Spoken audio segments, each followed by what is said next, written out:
vous êtes toujours demandé ce que cela signifiait d'être vraiment maître de sa vie? De nombreuses personnes pensent que la chance ou le destin déterminent le succès.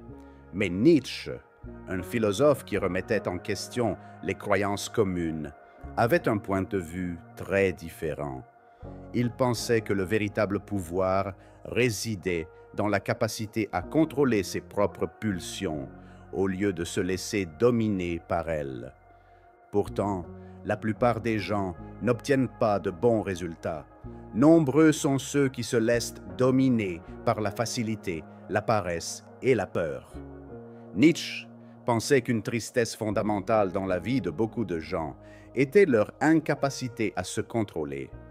Selon lui, nous devrions nous demander si nous avons réellement le pouvoir sur les choix que nous faisons. Sommes-nous simplement en train de réagir à ce que le monde nous envoie?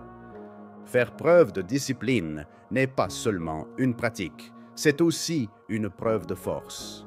En choisissant de continuer à avancer, même lorsque les choses deviennent difficiles, vous montrez que vous pouvez tracer votre propre chemin au lieu de vous contenter de réagir à ce qui se passe autour de vous. Vous êtes-vous déjà demandé qui dirige exactement votre vie? Qui êtes-vous? Vos peurs et vos souhaits. Savoir diriger votre esprit vous donne vraiment le pouvoir sur votre vie. Selon Nietzsche, c'est essentiellement cela le vrai pouvoir. Ce qui compte le plus, c'est de savoir dire non à ses faiblesses. Oui, tu es proche d'un véritable changement. Si vous ne le faites pas, vous risquez de devenir un mouton de plus dans le troupeau, menant une vie dépourvue de sens et de pouvoir. C'est ici que le changement commence, si tu es prêt à aller de l'avant. N'attendez pas demain pour agir.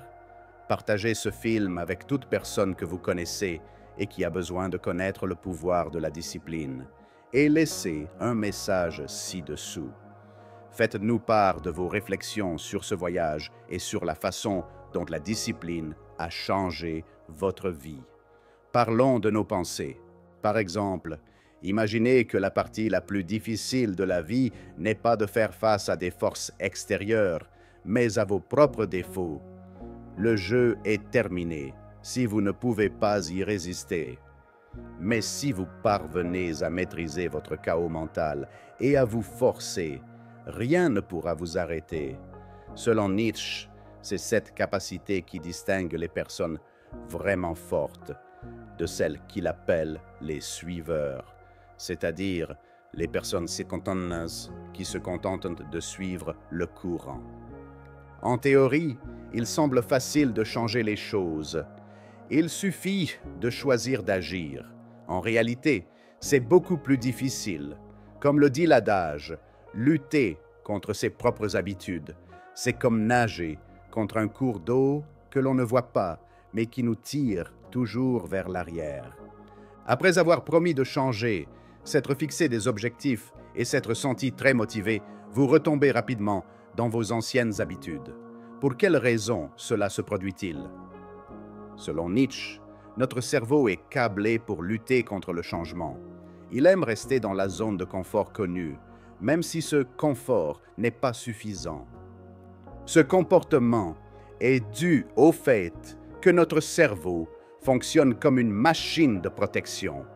Cette machine pense que tout changement est dangereux. Ne pas avoir une vie parfaite n'est pas une menace parce qu'on s'y attend.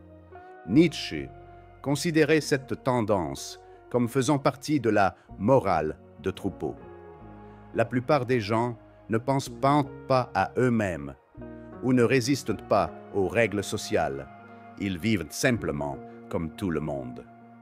La question est de savoir si l'on suit le courant ou si l'on se pose des questions plus profondes et si l'on recherche quelque chose de plus. Il est facile de se laisser entraîner dans ce flux si l'on est entouré de personnes qui remettent les choses à plus tard, évitent les difficultés et se conforment aux règles. Néanmoins, Nietzsche a été clair. Les personnes qui se contentent de suivre la foule ne deviendront jamais grandes. Selon lui, le véritable changement ne se produit que lorsque l'on choisit de rompre avec cette façon de penser et que l'on s'efforce d'être différent. Bien que le changement soit inconfortable, il est nécessaire. Commencer à ressentir un refoulement ne doit pas être considéré comme un problème, mais comme un test pour voir si vous êtes prête à aller de l'avant. De nombreuses personnes affirment vouloir changer, mais ne sont pas prêtes à faire les ajustements nécessaires pour y parvenir. Êtes-vous prêt pour cette lutte? Nietzsche pensait que le véritable changement vient de l'intérieur et non d'une inspiration à court terme.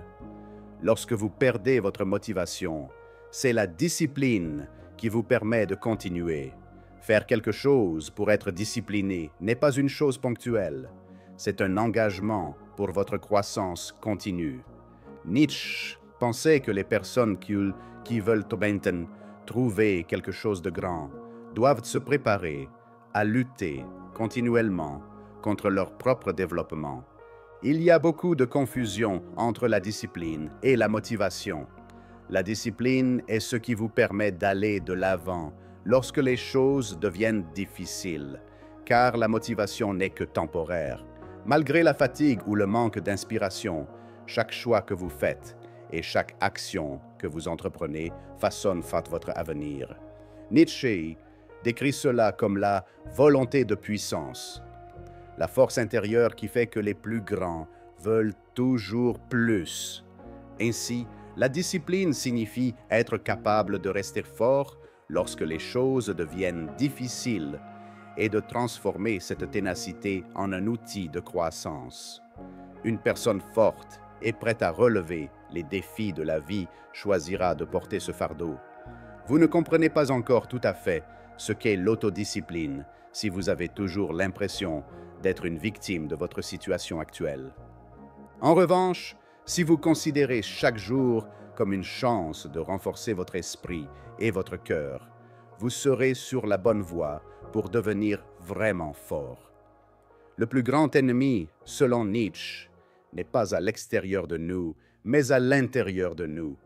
Nos plus grands obstacles au progrès ne sont pas des forces extérieures, mais des forces qui viennent de l'intérieur. La paresse, la peur et le fait de remettre les choses à plus tard ne sont pas seulement des échecs. Elles entravent toute croissance en agissant comme des chaînes invisibles qui nous retiennent. L'inaction au moment opportun est le véritable problème, et non le manque de temps ou d'occasion. En pensant à l'attente, nous nous créons des raisons qui nous empêchent d'agir. Or, selon Nietzsche, ce type de comportement est un signe de faiblesse humaine qui évite le combat quotidien pour se dépasser. Non seulement cette fois-ci, mais cette bataille a lieu tout le temps. Chaque jour, dans chaque choix que nous faisons, elle se poursuit, mais les problèmes auxquels nous sommes confrontés ne se limitent pas à nos propres limites intérieures. Notre environnement tente également de détourner notre attention. Les autres peuvent essayer de nous décourager et de critiquer nos efforts de changement, mais ce n'est pas parce que notre objectif est mauvais. C'est parce que notre discipline leur montre à quel point ils sont faibles. Se discipliner permet de se distinguer, ce qui agace les personnes qui préfèrent vivre une vie médiocre. En outre, de nombreuses choses peuvent détourner notre attention. Le rythme de vie effréné et les nombreuses distractions d'aujourd'hui choqueraient encore plus Nietzsche s'il pensait que l'isolement social était un problème à l'époque. L'utilisation des médias sociaux et l'excès de plaisir nous occupent, mais ne nous mènent nulle part. C'est là que se situe le véritable combat. Il faut de la volonté pour lutter contre l'envie de se perdre dans ce cercle. Ils savent que la lutte contre les distractions est nécessaire pour grandir. Deux choix s'offrent à eux. Céder aux distractions ou prendre le contrôle de leurs pensées. Nietzsche Ne pensez pas que les gens devenaient célèbres par accident. Le vrai changement ne se produit pas dans les grandes périodes de motivation. Il se produit dans les petits choix faits chaque jour. Vous vous engagez pour votre avenir dans chaque action, aussi petite soit-elle. Les actions d'aujourd'hui sont le meilleur indicateur de ce qui se passera demain. En choisissant de vous lever plus tôt ou de remettre quelque chose à plus tard, vous créez votre propre avenir. Les gens pensent généralement que ce sont que les grands choix qui font la différence dans leur vie. Pourtant, ce sont que les choix que nous faisons chaque jour qui façonnent réellement notre avenir. En regardant ce que vous faites aujourd'hui, vous saurez ce qui se passera demain, selon Nietzsche. Les actions de chacun peuvent faire ou défaire votre caractère. Le processus n'est jamais égal. On avance ou on recule. C'est là le problème. Ces décisions ne semblent pas toujours importantes sur le moment. Vous vous dites, aujourd'hui, c'est bon, je vais remettre ça à plus tard. Malheureusement, ce peu s'accumule et le lendemain n'arrive jamais. Nietzsche pensait que remettre les choses à plus tard était une façon de se flatter. Les procrastinateurs n'auront pas beaucoup d'énergie demain pour faire les choses. C'est pourquoi il est essentiel d'agir tout de suite. Agissez tout de suite, sans plus de raison, si vous voulez être fort, concentré et réussir dans la vie. Il n'est pas nécessaire de faire un grand premier pas. Il est essentiel de faire des choses qui vous rapprochent de l'endroit où vous voulez être. La vraie question est la suivante. Quelle décision prenez-vous maintenant? Une forte motivation, un désir ardent, c'est ce que beaucoup pensent qu'il faut pour être discipliné. Pourtant, Nietzsche avait une vision plus complexe de la question.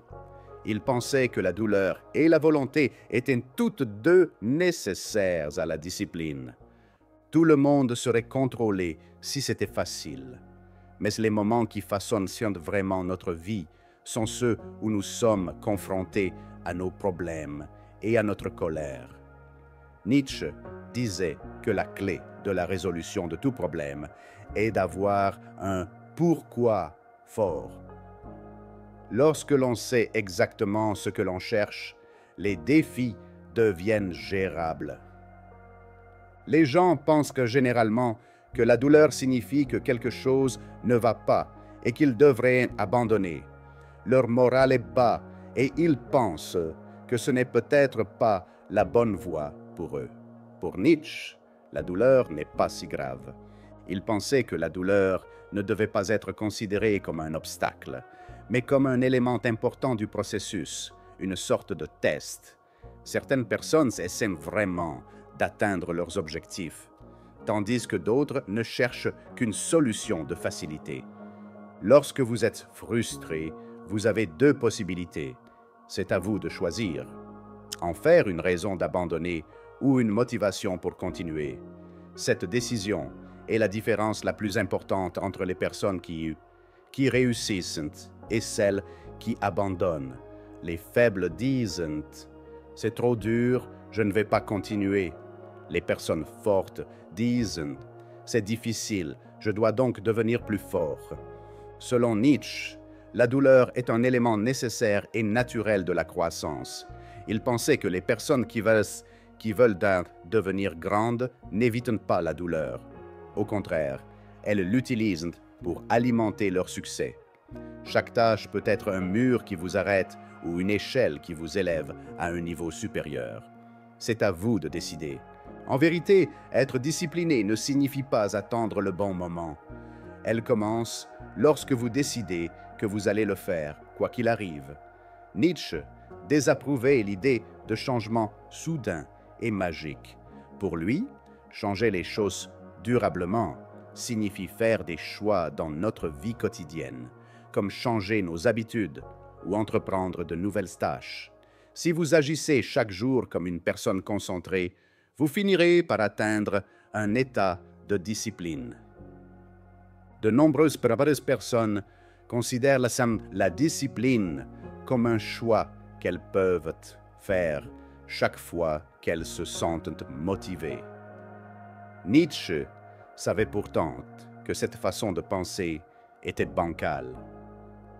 La discipline consiste à faire de quelque chose une seconde nature, quelque chose que l'on fait sans qu'on nous le rappelle constamment.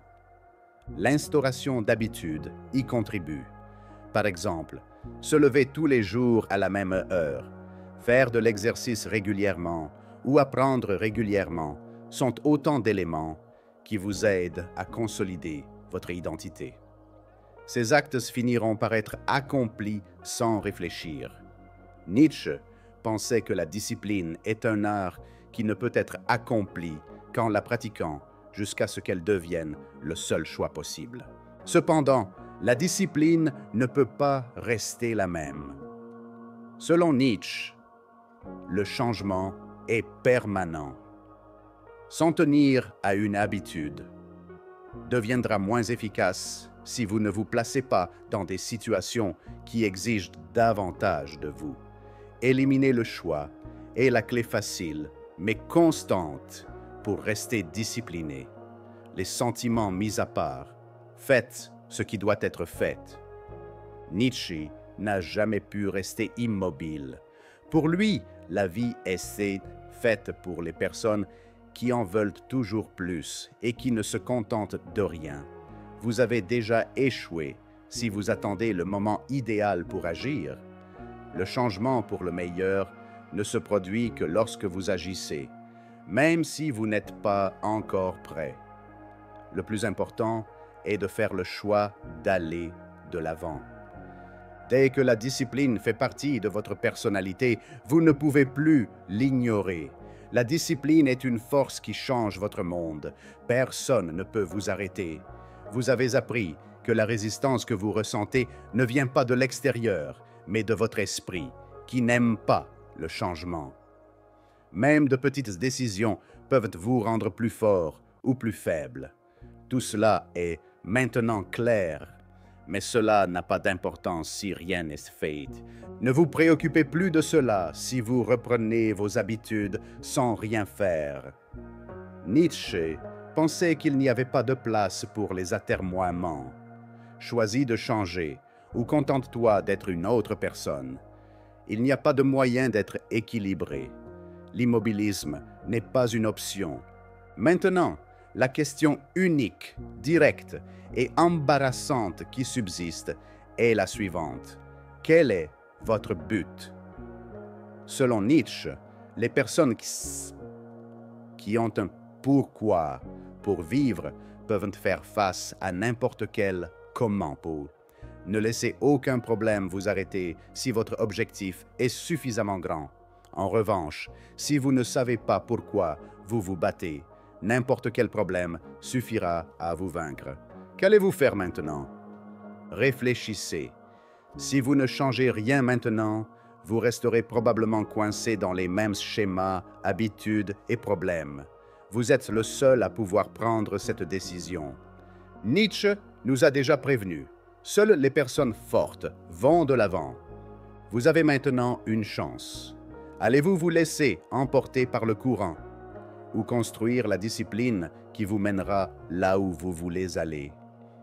Passez à l'action après avoir regardé cette vidéo en vous abonnant à la chaîne, en appuyant sur la cloche pour recevoir d'autres vidéos et en laissant un message ci-dessous. Vous voulez en savoir plus sur la discipline? Votre avis est très important pour moi et nous pouvons grandir encore plus si vous vous joignez à moi.